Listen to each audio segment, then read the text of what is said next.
ঘরের ভেতরে ঢুকে যায়। ঘরের ভেতরের দৃশ্য দেখে পাপ্পু অবাক হয়ে যায়। দেখে মনে হচ্ছিল যেন ওখানে অনেক বছর ধরে কেউ আসেনি। আরে, এই বাড়িতে কেউ থাকে নাকি? এরকম দেখে মনে হচ্ছে যে কত বছর ধরে বন্ধই আছে। ছাড়ো, আমার তাতে কি যায় আসে। যাই, আমি তো রান্নাঘরে গিয়েই দেখি। এদিক ওদিক খুঁজতে খুঁজতে পাপ্পু রান্নাঘরে যায়।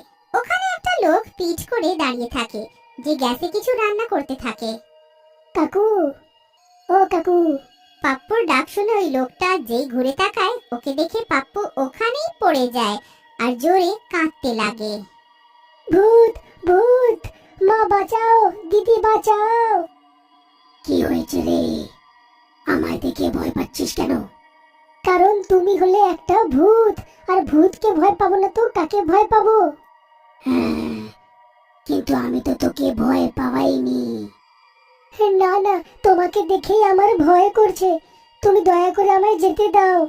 কিন্তু আমি তো তোকে আটকাইও নি।